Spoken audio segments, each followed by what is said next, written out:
Et ça marche sur Mboka, et ça marche par rancunier, marche par jaloux, marche par toi, haine, n'a marche par tribaliste. C'est-à-dire que mon toit n'a pas marché pour la ligne école. Le fait que l'école est en pouvoir, n'a pas marché. Non, mais la ligne type on a dit. Le fait que ça va appartenir à l'école, et bota haine. Dès qu'on y a tous les 4 sortes de marche, on le bien au clair, non. On va soutenir l'institution Mboka. Bon, admettons, tout le bagage, on va soutenir l'institution Mboka. Mais que premier institution, c'est chef de l'État. Tout le monde a qui était. Tout le monde n'a même pas photo. Mais ton numéro qui va soutenir l'institution Mboka. On va marcher sur le banc. On va marcher sur le banc. On va numérer le nombre de bateaux. Parti de 5 000 na bango. Il y a bateau. On va autant de militants. Mais on va marcher sur le banc. On va marcher sur l'IDPS. On va contre les militants. On va contre les populations. On va marcher peuple. On va manifester. Mais dès qu'on a tous les 4 sortes de marche, on le bien au clair, non? On va soutenir l'institution Mboka. Donc, on va manipuler Bino. À continuer l'esprit, il y a haine, il y a tribalisme, il y a jalousie. Vous avez belé. Beaucoup de gens s'appellent martyr. Parce que vous avez belé. Na linga été. À Saloni, na linga été. Catégorie, vous avez marché là. Tout ça marche à bateau, ça conscient. Et puis le salon, il peine ma colo. Azu ya pena inde. N'a que marche, n'a pas de débit, n'a que ça n'a échangé. Nous sommes conscients. Il y a le roi sale. Bah, PC ni un franc. Bah, son bélier à ta biérité. Et puis, il y a une marche, aller-retour au salon Makolo. Avec un groupe, on a vivre beauté. Marche, il y a le 9, il y a IDPS. Pour le peuple. Marche, il y a le 13, il y a la Mouka. Pour le peuple. Marche, il y a les 19, il y a la confession religieuse. Ouais, on a bien. Marche, il y a comité laïque de coordination. Et ça marche à catholique. Hein? Catholique. Marche, il y a FCC. Et ça pour l'institution. Il y a Mboka. Pour le peuple, tout pour l'intérêt, tout pour l'institution. L'institution Mboka et ça la pour la l'institution Mboka na constitution. Na lengondo trop, et ngondo. Na le bâtiment de mission Mogobo, ngondo nini. Mapa wana, oya ba mapa wana, oya ça kauki. Il peut ser 3 4 5 jours. Ce que la wensa bitabe à partir de 19h 20h, car ils sont quota. Si pas lire ngondo, et puis ça bien na maya lobo. Vous comprenez? Mutona lengondo trop tellement na vie. Alengondo tellement trop. Abinon, na kolongo penza tinga na suka makolo. Vi ngondo fo sila. Na lipa autre, ngapena ko pena droit ko lipa lipa ya bien na bana ngai. Comment elle a bana lipa mo de moi na oli lipa, yo mo tazdire que moi na souffrir. Le ti mo na aussi ça lipa wana yo mo ko so mona que moi na ça na problème.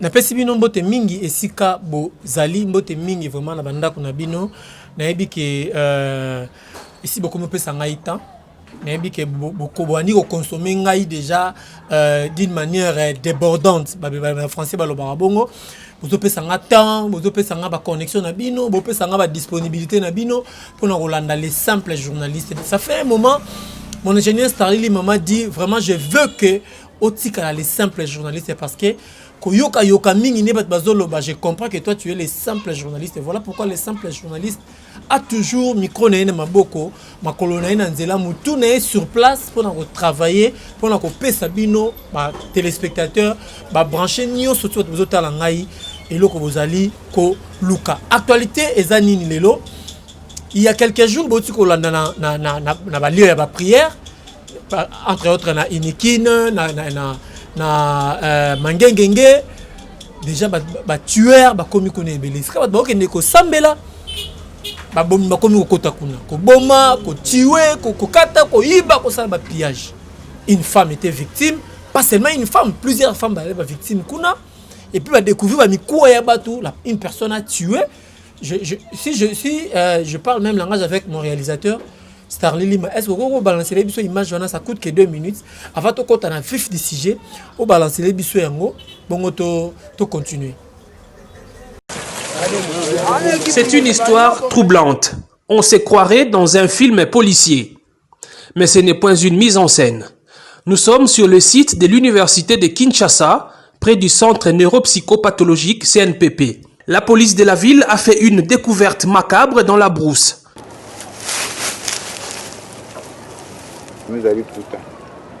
Des restes de plusieurs corps humains enterrés dans des conditions mystérieuses. Selon la police, l'auteur de ces actes, c'est ce jeune homme, Emmanuel Kossi, 31 ans. Depuis plusieurs années, il cible les personnes qui se retirent dans cette partie de la ville pour la prière. Les hommes du général Silvano Kasongo ont mis la main sur lui grâce visiblement au ciel qui n'a pas voulu que cette aventure meurtrière continue.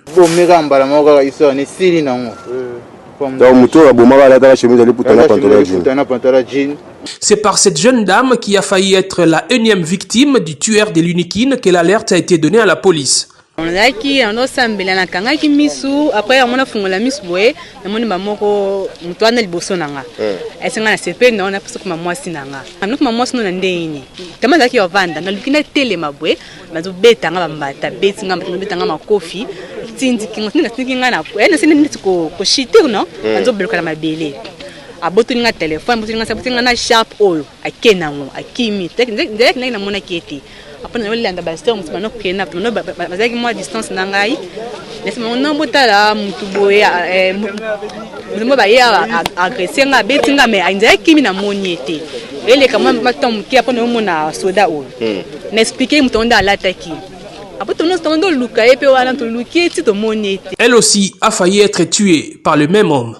Service va remplacer à 10h na moi dimanche na banjo madame moni dimanche za kempe ba unité bien na zo madame na tala na moni mutu kwa mtu na sac alekani mais modèle alekani na sonya maboma mais oyo na moni ko na bomate kitili ko loande tengi azaki na mbeli na maboko. Est-il un déséquilibré mental qui se serait évadé du CNPP? Difficile d'y répondre car l'homme qui a tout l'air d'un illuminé affirme avoir agi en âme et conscience. Désolé, Yannou Nzambe.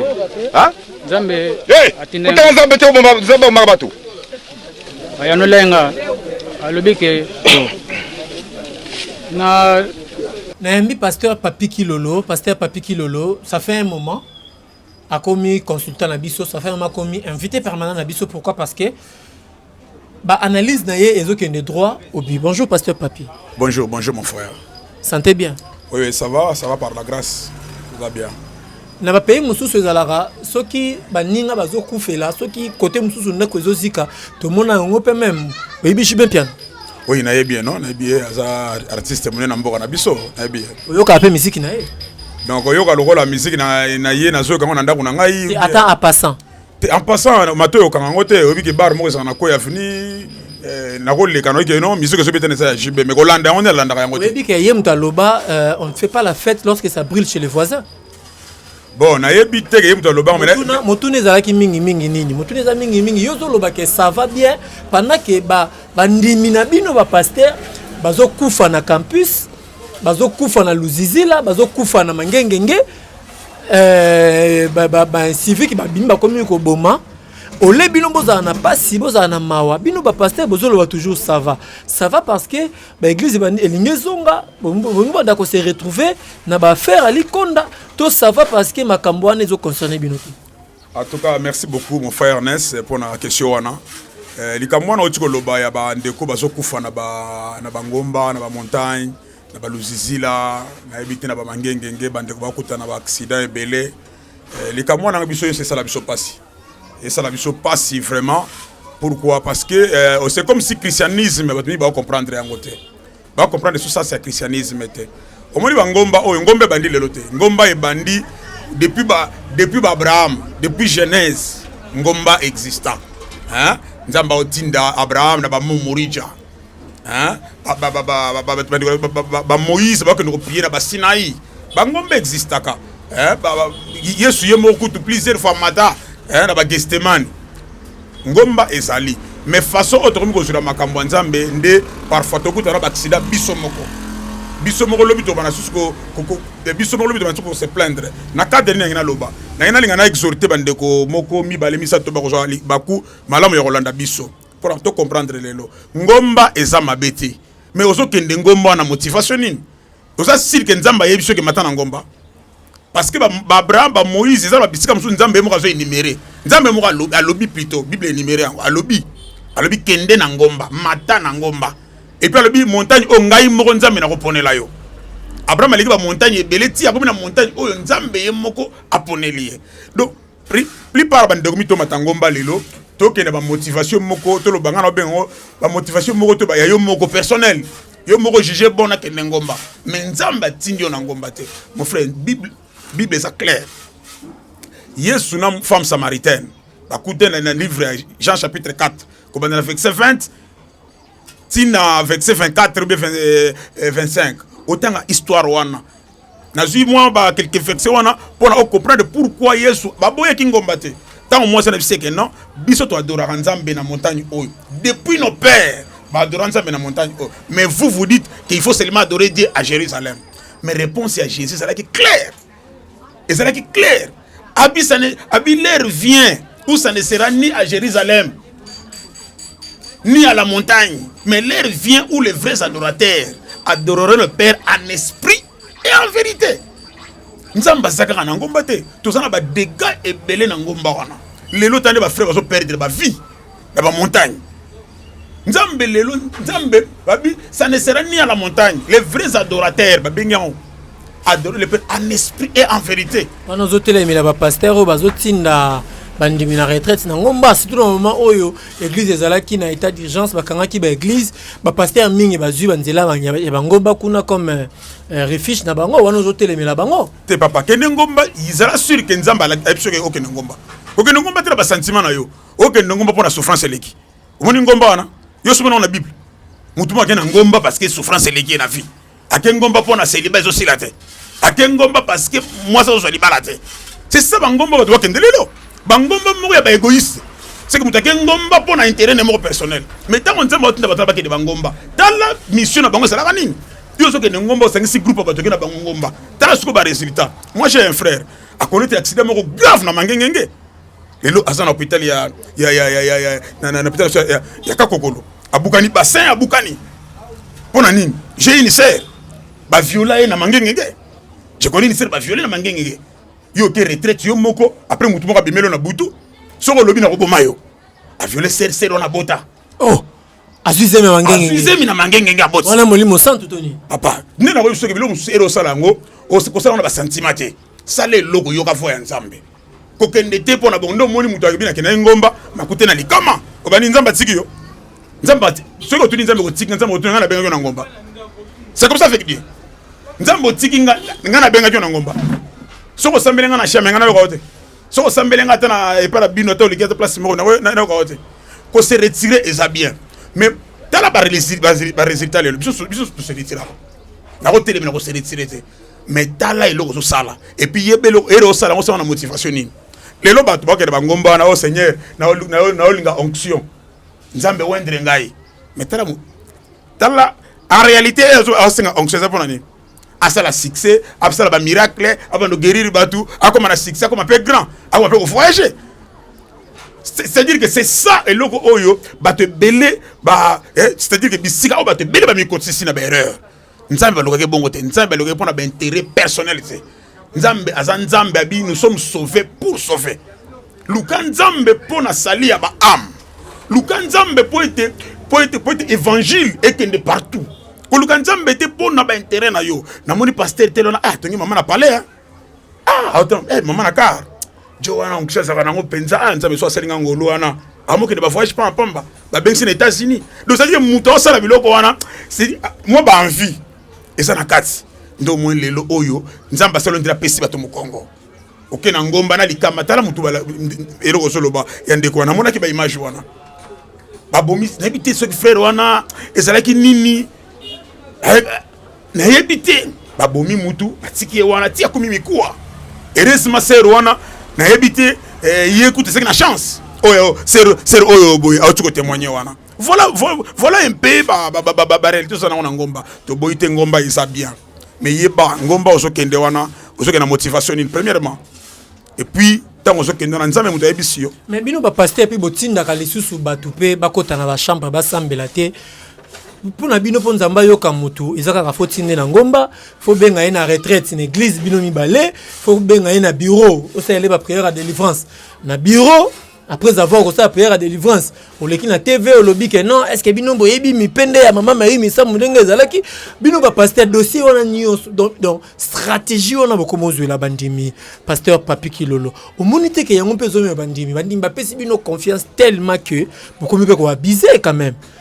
Combo ya dadi on dirait comme kolongo la bino pe pembe na nzambe.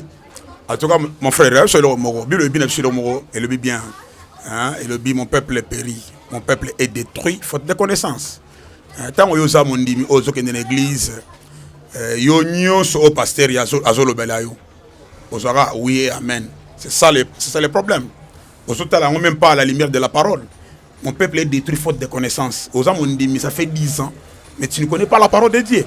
C'est pourquoi les lois pasteur rebelle, comme si bandimi le moi bilanga. Parce que mon dimi a mis habité. Vie chrétienne est sa relation. Vie chrétienne est sa religion. Et l'autre côté christianisme est une phase de religion. Mais christianisme est sa religion. Christianisme est sa relation personnelle. Il y a moutou nanzambe. Religion ne sont même pas même ma confiance n'est pas à battre. C'est-à-dire que tout ça n'a pas. Tout ça n'a imam. C'est la nationale à fouta. On est sur quoi philosophie, on est sur la religion. Voilà. On se comprend. Bah Paul ba timing na Bible morta ni par bandi moko bazo bakaka ke Paul. Non non. On se comprend. La qui sabatu o sala ke muto asala, o sala ke yope o sala, c'est Christ lui-même. Christianisme za relation. La qui sabatu ndenge ni ya ko tisser relation na Nzambe.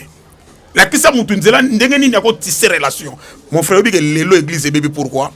Parce que les leçons de mon pasteur Ozo Mata, n'a que ah papa secret mes amis, des bâchés ne bien côté occultisme. Il y a le roi secret.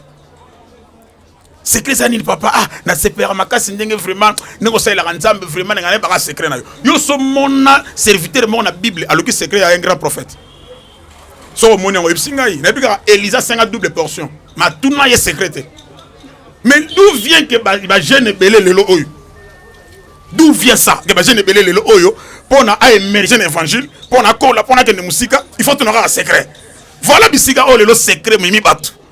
Ba je ne ba se retrouver dans quatre occultisme à cause de le secret. C'est ça. On a détruit l'église. Donc c'est un peu ça mon frère. Tout le monde a dossier à religion. Merci mingi mon ingénieur Starly Lima pour la image. Tout le monde a dossier à religion. Tout continue à actualité politique. Lelo n'engé tozolo baboye.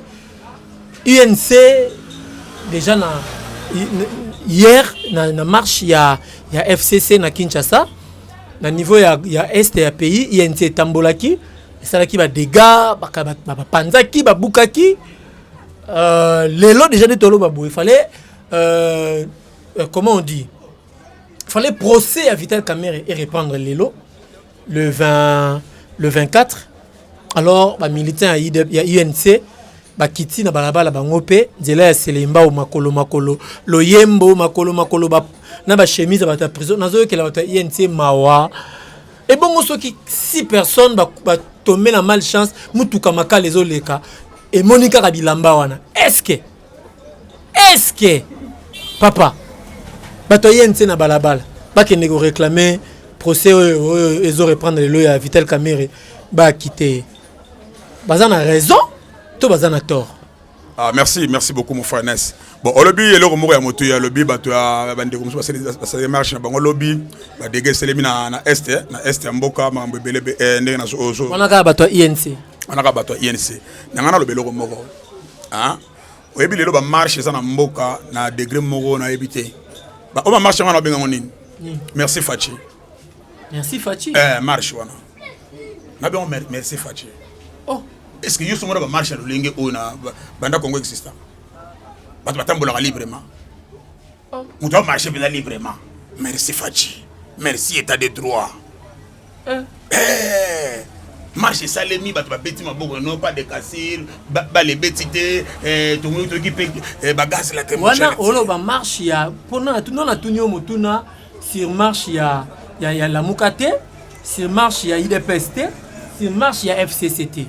On a tenu au makambo to INC ba osala mais yo ni yo zana problème na bato ya FCC pour ba inde ko merci Fachi suna ndenge te na ngalo le marche en général ba marche nyonso esalema donc mutu avandi na ye abi bon c'est-à-dire que na likambo boko soutenir te na marche bolamu ko soutenir en kaka et puis batiki pe bino ko marcher na bi que merci Fachi c'est-à-dire na likambo boko marcher l'été c'est-à-dire que ndeko na bino bina beti mutu azokisi azana tort abeti mutu ko et au marché mutu bina buki pala ba que no vient na biso ninga na buka pale wana vient na biso bina nde mutu buka pale wana yiba mais on était au marché pour na fiabima. Et puis Fachi batiki bino par exemple pardon la police peut batiki bino nous on marche on merci Fachi il faut remercier Mokonzi Mboka il a instauré état de droit donc mutu pas ko marcher na donc na ko badi muyi pas ko marcher kulu na pas ko marcher lelo abatika pe bisogo licheti il faut ça la musala nango donc ça dit que marche chef de l'état na bien marche wana merci Fachi. N'habitez pas question par rapport à la marche ou FCC, ça qui marche lobby. Sur base de quoi? Pour soutenir l'institution, non? Il y a un boka, est-ce que l'institution est tambola malam? Parce que bon, on a soutenir l'institution. Première institution, chef de l'État, c'est une grande institution. On a soutenir l'institution, on a Fiji, on a chef de l'État. Donc à part ça, on a aussi le homo. N'est-ce? On va marche. Tout ça, il y a 3 catégories. Il y a marche les lots. Il y a des questions, mais on a déjà. Tout ça, 3 catégories, il y a battre. Il y a marche les lots. Tout ça, la catégorie, le Bible lobby, nous avons 4 catégories à battre plutôt. Et 3 catégories à battre plutôt. 3 catégories, nous avons des hommes charnels. Nous avons des hommes animaux et des hommes spirituels. Le légume, vous avez 3 catégories. Et tout va marcher. C'est-à-dire, des hommes charnels, des hommes qui ont marché dans le sentiment. Ils ont un sentiment. Il y a 10 000 francs. Il y a un peu de l'argent. On s'est dit plein, mais plein à catégorie. Parce que plein, surtout comparant au Pamba, ils ont dit comparer plein à église, plein à bar. Plein d'églises, ils sont conscients. Mais plein à bar, ils sont sentimentalistes. Ils sont prostitués. Et puis, ils ont comparé plein à ils ont comparé plein à vie, ils ont Sonic à Fouta, na Martyr Yakala, na plein à Wera. Non, ils ne peuvent pas comparer plein à ils ont plein à Batoutel, ils ont plein à Batoutel. Ils marchent, ils ont bon, ils marchent, ils sont bateau, ils sont opportunistes. Opportuniste, c'est que va profiter caca. Na moi vie de mon bois de marché, ba sentimentaliste. On a marche à lobby. On comprend. C'est que ba tuona. On a marche à lobby. Ngana zo numéro. Yo mo ndem to okoyeba. Eza marche msusu. Olo va pona ngate, olo va pona ba téléspectateur. Na yo laisser le bango. Bon moi la image ndenge za ko défiler wana ya marche à lobby. Batu balati ba polo ya Félix T, mais batu balati ba polo na ba chemise, batu bazo soutenir ex-président, bon, ancien président Nabiso. Il y a un peu de c'est on dit que la marche n'est pas là, ils ont dessiné en moko. Ils ont marché sur un moka, ils ont marché par rancunier, marche par jaloux, marche par toi haine, n'a marché par tribaliste. C'est-à-dire que nous tournons à marcher pour la ligne école. Le fait que l'école est en pouvoir, donc il n'y a pas de marche. Le fait que ça va appartenir à l'école, et bota haine. Nous sommes marche, moi jaloux. Ah jaloux. Marche, moi jalousie, donc ah jaloux. Tellement il y a bateau en terre encore marché. Donc bateau va manipuler bino. À côté de l'esprit, il y a haine, il y a tribalisme, il y a jalousie. Vous avez belé. Beaucoup de gens s'appellent martyr. Parce que vous avez belé. Na linga été. À Saloni, na linga raté. Catégorie sur votre marché là. Tout ça marche à bateau, ça conscient. Et bien le salon il peine ma colo. Azuya pena inde. Na que marche na débit na ngeza na échangeur. Tout ça conscient. Il le rosal. Ba pesier ni 1 franc. Ba sombeli ta bierte. Et puis il marche aller retour au salon ma colo. Abi na ko bana ko vivre boité. Na lengondo trop. Et puis ngondo. Na le gati on émission moko boy. Ngondo nini. Mapa wana oya ba. Mapa wana oya sa kauki. Il peut ser 3 4 5 jours. Ce que la Wensa Bitabe à partir de 19h 20h car ils sont quota. Si pas les rangondo et puis ça va bien à ma lobo. Vous comprenez? Mouton a lengondo trop tellement na vie. A lengondo tellement trop. Abi non. Na kolonga penza Kingasa na suka makolo. Vi ngondo fo sila. Na lipa autre. Ngapena ko pena droit ko lepe lipa ya bien na bana ngai. Comment elle a bana lipa mo do mwana oli lipa yo mo tazidi ke mwana o souffrir. Le petit mwana aussi ça lipa wana yo mo so mona ke mwana ça na problème. Siko potel mo ko ça la batute ndengani. Marche ya lobby ya FCC. Ba lobby va soutenir ba institution. Et puis ba lobby va réaffirmer attachement na bango et pas ya chef de l'État et pas ya ancien chef de l'État. Et puis, il n'y a pas un premier ministre en disant que Félix Tshisekedi a violé la Constitution par rapport à la nomination où le premier ministre a au courant de côté. Mais quand même, ça là qui peut plein, hein, papa? Là, tu sais que plein, mon frère Ness, plein ça va faire belé ya. Ça là plein, papa. Plein ça les cambouté, mais tu as su que plein on a quel genre il y a plein. Et ça, on a félicité plein à bar. Et ça, on a félicité plein de gens. Comparer l'incomparable. On a comparé un côté. On a comparé plein d'églises à bar. Mais ceux qui. Il y a pas de ça conscient, il y a pas de ça inconscient. Il y a ceux qui bossent qui plaignent. Ceux qui bossent qui plaignent. Ils n'ont pas sali plein. Ils n'ont pas bon côté. Mais tu vas y aller. Pesi bani, pesi batu na bango 10 000 francs. Pesi bango ba moteur 5 litres de carburant. Ils ont pour la soutenir pe bango ba laisser ba famille, botambola ki botamboli, atako to ça na à 40 minutes ya marche, mais dis-moi bozi mbongo bokele sa famille. Ma belle les a on a papa. Donc pour na soutenir, pour na laisser sa famille. Pour na soutenir ngana laisser sa famille, faut bien que ça na marche pe ça 10 000 francs, 5 000 francs. Obi ngalo ba bando mususu il faut to pesa na ba conseil. To sunga na penza bandeko o balanda biso. Omoni mbongo yo sangise belé wana ya kopesa moto 10 000 francs. Obi combien mbongo wana ke na ebite montant nango. Obi mbongo wana ka soki kaka obi ke na so mangata debis. Ka to ngata ligne ya chango don FCC. Don FCC. Obi ko gagner ko tout bato le gaba 5 000 francs parce que 5 000 francs en combien de jours? Mboka o. 5 000 francs ba apprendre moto ya loba, ko apprendre ko pesa moto ambi c'était. Kongola ça yebi déjà chez wando moni ba ko mokende ba zimbongo wana ba tena poche, ba mo yemba. Na le mbongo na ngai ya chicha lo bato ya mbongo. C'est comme ça. Là, qui ça moutou ko loba mbisi. Congolais ça comprendre. Oh, le petit 5 000 francs. 5 000 francs ko banda kuna tina ko manda ko ça 5 000 francs. 5 000 francs c'est combien? Ça représente quoi na mboka oh 5 000 francs. Bah tu vas comprendre. Bande ko botika ko gaspillage. Wala gaspillage. Zo mbongo wana tinda ngwata ngola ba tinda ba saka semoul. Ba ba non dans FCC semoul $7. Ba tia on a somba zigida. N'engezana ata 100 personnes ba boya bino na kati ya 100 c'est 100%. Bogana ta 10 fois. Du fait que les rares foufou. Assommé on a moins cher, mais ko pesa 5 000 francs. On va mbongo ta gaspillage. Il faut ba bazana ba vrai conseiller. Ba vrai conseiller. Mbongo to tiango ba bis. Ndi ba zo se décision ba ta bis na mboka oyo. Na force bango bazana ba osombango. Ba tiango pe do FCC. Ipen na ba ligne ça un peu moins compliqué na transport. Et puis, le prix européen abordable. Kobana dit 500 francs. Ah, vous avez 5, attends 300 francs. Nini dans FCC. Et le roi de Matsabino sous gaz. Tu es un groupe à Batou. Pour la bosse à plein, pour sa image, il y a plein. Mais plein, on les a plein de artificiels. Plein de fabriqués. On les a plein, plein à lobby, plein nini. Pas plein artificiel, plein de fabriqués. Pas plein zali, hein.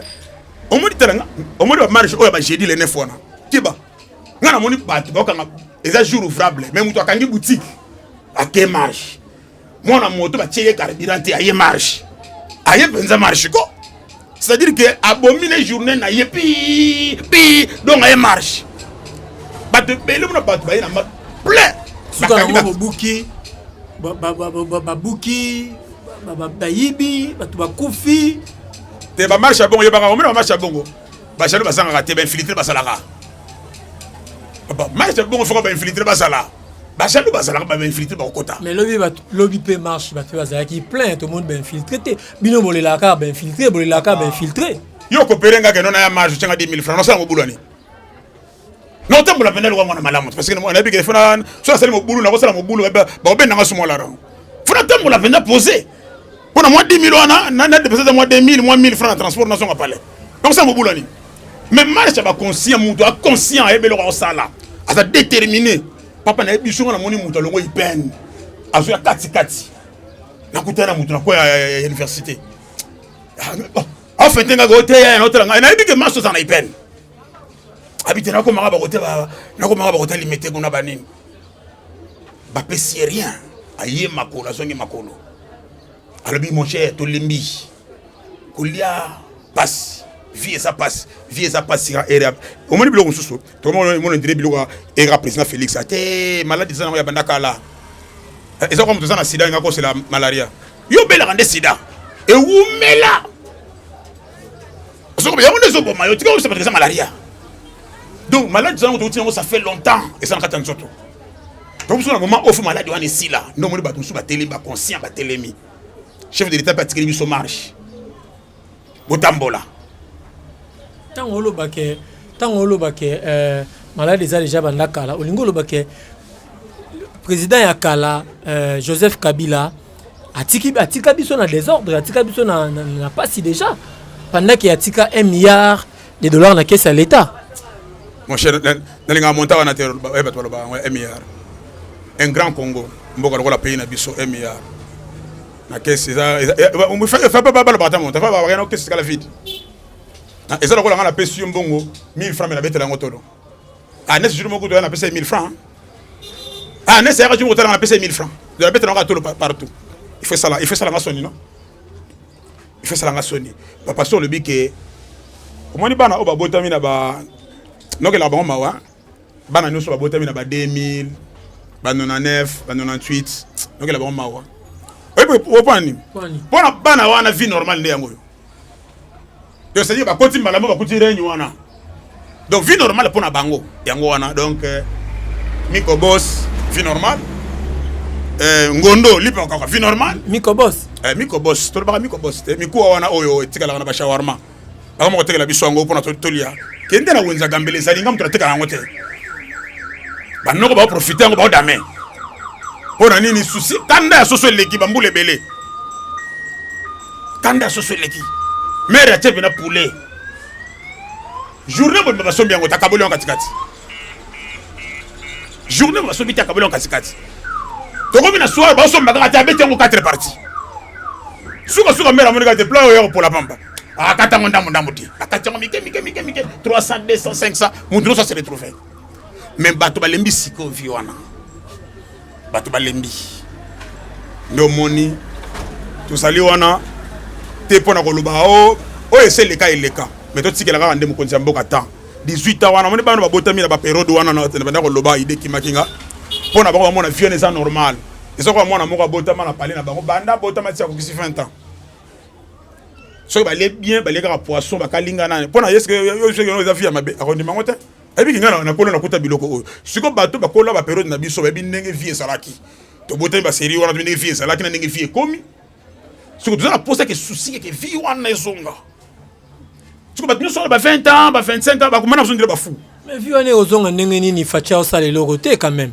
facha osala loko te banda continue à pouvoir ici à salini dollar ezo mataka ndiko na ngai so bisenga facha sala loko te penza na moni ko landa information te fachi président Félix na le baraté pour qui fanatisme était je suis un serviteur de Dieu ne bilo na oloba que moi na mobali wana ba ko eskisenga pona à terme parce que ça mobali lokola ngai président Félix ça na kati ya ko bunda azo sala makasi papa ils ont dire père na bino abimaka chaque jour ata na moi lipa moko bolia pour ça père na no père sala rien que papa na ko la fort parce que ndenga zana bitumba nyoso président Félix azana ngo lelo eza pona congolais lobby a se retrouver ndo moni apparemment image wana ndo moi le zana évangile à diable évangile à diable opesi image que muto na salate mais nzambe image na c'est de cacher les choses yes tonga yana mukila mu ndimaka te ko ngasa mwana nzambe mais c'est pendant c'est lui qui avait yene muto yaki ko introduire biso na makambo to vivre lelo ndo moni biloko wana c'est pas pour les petites ba esprit so mike ote ba comprendre fatité ba comprendre président de la république té azana katia ko travailler durement pour na lobby to bima nini to pe nani aza ko empêcher ye pour akokisa mokano na ye pour na ba congolais parce que atika kana 2 ans atika kana 2 ans d'indemnité papa bino mo kanzene to $2 to la mkaboye mikolezo la mikolezo kende fachatika na quelques années na quelques jours na quelques mois pour na mandat et si la mandat na kunezo ya soki pe to kopesa yango soki pe nani na ebité soki pe to kopesa te Moïse Katumbi déjà na lingi na informer ba tout déjà to ki déjà ba news mozo le kana toile ke na côté ya Katanga ba ça la marche moko boye ya réconciliation entre Moïse Katumbi na président na ya kala oyo soutenir pe moi mingi oyo soutenir rapé ba église de réveil oyo soutenir rapé président de l'église de réveil Soni Kafuta oyebi na comprendre le rosolo ba de connaisse na ebité olingio bani par là que mutora doit soutenir biso bon na on est côté sur la phase on a l'église de réveil c'est bon mais nous tout est assemblé dans l'église de réveil on a besoin na catholique té aux na musulman aux na nanité mais aux appels na église de réveil parce que na pasteur bien côté le ba kombo na bango parce que grand pasteur na mboka au na église de réveil parce que na plateforme on a té mais ba pasteur Roland dans la plateforme on a té ba Marcelo Tunas mais Roland Daloza pasteur il y a président de la République ok kuna kosani te plateforme za pasteur bien côté ba za ko te belé il gagne parti ba pasteur o ba yebana ba za ba plateforme on a té ba kota côté neti nani ba za belé na ko pe tanga moko té na biso que ba za ebelé bango ba za ba yebi so comprendre ba yebi mais elo ozolo ba wana ya ke chef de l'état soko kama kambuté banda kota kinga na ba to pe satan attend c'est-à-dire Bible même vers le soir même vers le soir quelque chose comme ça ma lumière apparaîtra nzambe ayebi lo kutuna kacha kusala ozana ngana benga douleur d'enfantement moi ça utiliser na semita mulai ce que faut bota contrat ba wani ne moment wana ya travail wana moment wana ya mwana komi ko sala ke akomi ko sala ke mwana il faut mwana bima des douleurs d'enfantement na kacha ko vivre mais ba to belé na douleur d'enfantement ba sedaka na comme le Moronès au Kangango hein nzambe tango ebisaki Moïse abisabana Israël na Égypte ba kende vers la terre promise va là où coule le lait et le miel obi que nzambe sa ya no zol peuple nangai même ba on a terre promise ba bombela ba désert abisaki Moïse te kende ko so bango ba ko na désert ba bombela ba désert est un moment de transformation il y a travailler ba caractère na biso.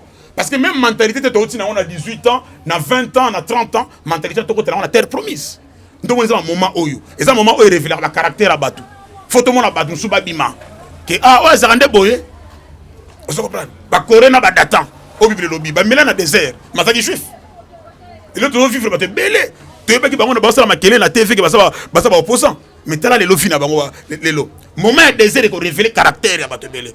Tu continues à désert, bah, tu veux pas Moïse, au Kosa Kibiso.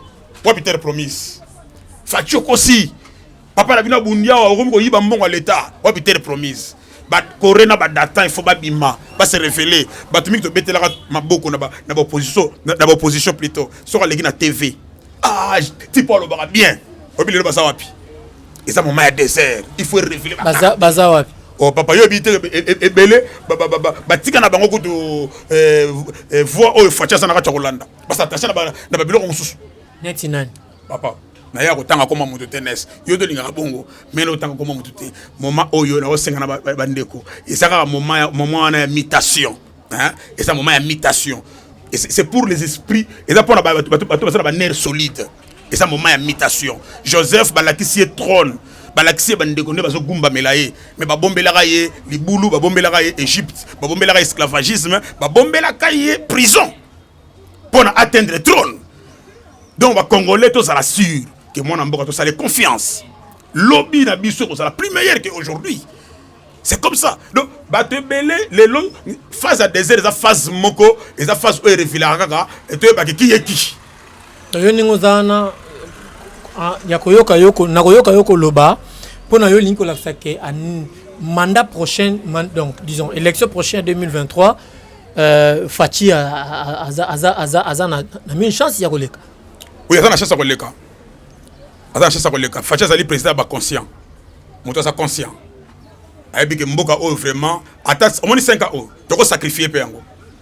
18 ans, tu sacrifies 18 ans. Tu as toko sacrifier 5 ans pour ko pesa président na ko pesa chance ya ko bunda ko longola biloko nyonso oyo boyo sala été à travailler bien te il faut assainir milieu na ye il faut abongisa milieu na ye pour à travailler na ebisu yo ke ata na Bible nulle part mutu moko ta kotaka na pouvoir accéder mbala moko pa bandi ba wendre David na 17 ans akomi roi na 40 ans vie eza bongo bako wendre lelo mais au koti na gloire na yo après un moment ce n'est pas du jour au lendemain to vivre gloire ya Congo ce n'est pas du jour au lendemain c'est un grand travail faut déjà kuti mboka oye baby pendant plus de 50 ans na 5 ans eza moke pona ko bongisa mbala moko pona betele maboko mais pona bato balingi ko lia mbangu o ba ko lia mbangu eza ko sika monoko ko sika bato balingi ko lia mbangu ndo muri basa bongo nzamba tambola na bato basa na patience eza vertu moko ya ba vertu ya Saint-Esprit ça la patience nzamba sana ka préparer les biso et le moyen meilleur ce n'est pas du jour au lendemain au tigara mbala moko na esprit Égypte au lingi mbala moko tana na terre promise au compte na jamais il faut to les dans moment où il y a mutation faut to les dans la transformation moment or brit na or comme or et comme une valeur moment où on a il or il na moto ndemba moment oyo ce qui moment oyo sale magité nde facha nga travailler na ba infiltrer belé so moment oyo ba douleur oyo sale magité ba tumi to betre maboke ba sa ba opposant to comprenez ba sa ba opposant libumu ba sa ba opposant peuple te ba no se opposer te na pouvoir en place pouvoir de la kala ba no ko se opposer pour na ba se retrouver to betre vraiment beaucoup ce qui moment oyo sala quitté to ngoto ba ngote to yeko to so mériter ça wana mais les lois sont tellement moutons et bloqués sur le bas. On a dit que comment sur le bas lobby, surtout ça la marche pendant destituer chef de l'État. On a dit on a honorable ebiso atila somo makele na parlement honorable wa misana ko loba na parle dis moi écoute loba parce que mingi ba kenda kuna tisiko ba loba te ndeko nanga papiki lolo pona to kende mali mais tout chité parce que la télé c'est le timing. Ba marche nyon surtout au eleki. Na les 6 premiers mois oyo ya année. Ti ekotisi ektokoti na ngoti na mois ya juillet oyo. Ba marche sur eleki. Quintessence nango eza nini na social et le peuple congolais. Qui a marché pour le peuple, qui n'a pas marché pour le peuple. Parce que jusque là, on a enregistré question d'Angaï. Tout le monde IDPS va marcher. Tout le monde Lamoka va marcher. Tout le monde CLC va marcher. Tout le monde FCCP va marcher. 4 marches successives dans 4 Mboka Nabiso. Qui a marché pour le peuple? Qui a marché pour l'assiette du peuple congolais? Et qui a marché pour ses intérêts? On va marcher sur le banc. On va marcher sur le banc. On va énumérer le nombre de bateaux. Parti de 5 000 na bango ya bato après autant de militants mais la marche sur monde marche de marche ba IDPS ba contre ba militants ba contre des populations on marche peuple ba ko manifester mais ndeko to nyana 4 sortes de marche on le bien au clair non on va soutenir ben institution mboka bon admettons to le baka bo institution mboka mais que premier institution chef de l'état yemo tout le monde qui était tout le monde qui même pas photo na mais ton immigrant mec va soutenir institution mboka on va marcher pour na ndeko na bango na prison et c'est clair parce que marcher pour na ba libérer pour na libération ya ndeko na bango il y a chef na bango il y a président na bango ba musu va marcher bon ba musu va marcher peut-être va marcher parce que ba monique moto ba pona ki na seni azo mériter te marche na bango ko kana même na IDPS na za mutai IDPS te parce que le gouvernement tout ça ba amta IDPS ba bingate ba na même pas carte bango membre te mais na ça un congolais ou ça conscient oyo azomo na réalité en face mais tant au bandeko batamboli il faut tala que forme ya marche et ça que non Rosar Malonda salate ata la président sénité on a des IDPS non ba télé milieu on a bino to boyi vote wana parce que ba yebi que vote au surtout sali yango lobby et conception na problème c'est dire que ba osala ba otambola pour intérêt mboka pour ceux qui muto peut-être à l'équipe pour bango mais pour na congolais nyoso ceux qui muto à l'équipe du fait qu'à travailler période telle ceux qui à l'équipe to répéter sur la même histoire donc mboka ça a toujours un problème parce que pour na sauver mboka faut to marcher que ya salaté de to marcher pour na mboka Tu marches pour la vie sociale, tu marches pour l'institution, tu marches pour tout. Et ça l'emplace. Et puis pour l'état des droits. Assalam salana. État des droits, pardon, et salam salana. Donc c'est comme ça. Tant au marché, il y a un monde qui va marcher pour la Rosaire Malonda. Mais tu as la suite au contenu. Tu as la oisasima. Son boy et l'hôtel, aux boy, pourquoi? Parce que les gens sont endémiés en l'élo, et ça n'a pas de conséquences plus tard. Nous mettons à télémélie, on marche pour la Rosaire Malonda. Yo so na mutu. Papa moni soke banganga. Après so singa. Aboni singa ocha na sambetu. Chaque fois so lingo sala boy boka mai. Même ko nga ko sala erreur au respecter bikila tendo comprendre que singa tezaki nyoka. Ba président ka singa. Mais yo ke na onda oza zeka mo singa. Même ko lo oyo ko boma ko bebisa bikila. Ndo comprendre que singa te. Zaki nguma mo mendo apesa nguma pesa na mbetu. Ah ozela yo. Nga pesa singa singa te, c'est comme ça que le diable travaille. A simplifier les cambo, Alexandre les cambo, te yo somo na rosar. Moyebi danger batami sima rosar te. C'est comme ça. Donc yo somo na ke après singa même ko lo domi bikila, okuti na mutu mo bimbalale le na mbetu. Na moni mutu. C'est ça. Yo ka seke za singa. De temps bazo marcher bazo mona mutu te. Mutu ça na problème, c'est l'individu na problème te. Mais bazo mona danger oyo ko sala après mutu wana iloko ni mutu na ko mela biso. Na tuna moko poto clôturer émission. Motula nous a une question directe. Nous avons 4 questions et ça direct. Yo on répond ngai kaka pour na peuple té. Et ça par rapport à ma marche. To bandi. So na tunio yo répond ngai kaka. So na tunio marche ya boy. So que ça pour na peuple yo lo balanga kaka pour na peuple. So que ça pour na peuple té yo lo balanga kaka pour na peuple té. To yo kani papa. Pas de polémique. C'est ça polémique té. Et ça, question directe. Voilà. Mon amboka, Papi Kilolo. Marche, il y a le 9, il y a IDPS. Pour le peuple. Marche, il y a le 13, il y a la Mouka. Pour le peuple. Marche, il y a le 19, il y a la confession religieuse. Ouais, on a bien. Marche CLC. Il y a le 19. Il y a CLC. Bon, CLC, ça va marcher. Ma marche sur la salle souvent. Ça va prendre peut-être et l'eau comme vous savez, Manamboka. A marche qui pour na élection isalama qui pour na nini pour na Rosa Malonda balé d'accord na ngote ndé a marche qui na bandeli motuna wana marche il y a comité laïque de coordination. Et ça marche à catholique. Ah. Catholique. Et ça marche pas catholique. Rien de bien. Pour le peuple ou pour la catholique? Té papa. Koko c'est un problème. N'a besoin de confliter. Et nani bande on a besoin catholique. Non non. C'est comme ça tout outil. Hein? De wana to le gango. Nabandeli motuna. Marche, il y a les 13. Marche, il y a les 13, hein? Oh, yeah. Marche, il y a les 9. Mais marche, il y a les 9 nationales plusieurs fois. Pour na? Et ça pour le peuple. Voilà. Marche, il y a la Mouka. Pour le peuple, c'est intérêt à Mboka. Voilà. Marche, il y a la Mouka. Marche à la Mouka. Et ça peut pour le peuple. Voilà.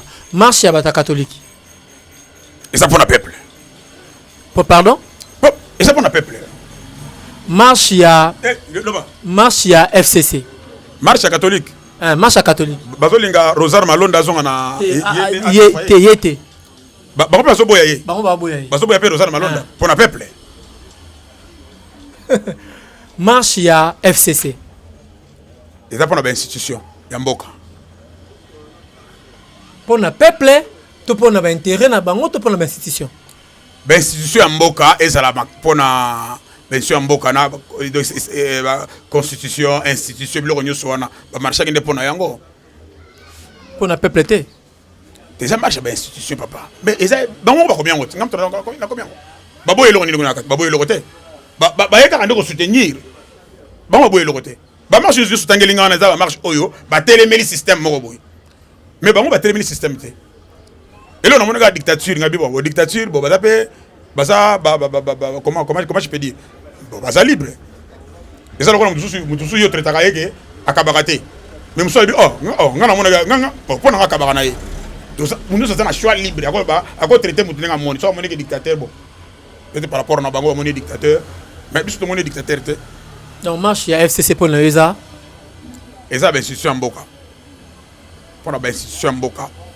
Et ça do ba vendre la wana mutu simba yango te ba modifier pété. Et ça marche moko malamu.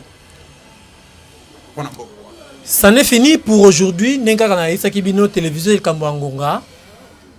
Mingi bo pesa merci mingi na batonyo stu basali que ngai na koma na banda ko na bino, ngai na koma na ba téléphone na bino, na koma na ba tablette, na ba ordinateur na bino, na koma bisika nyonso tu bozali oyo botali ngai na limemia na kimia nyonso tu.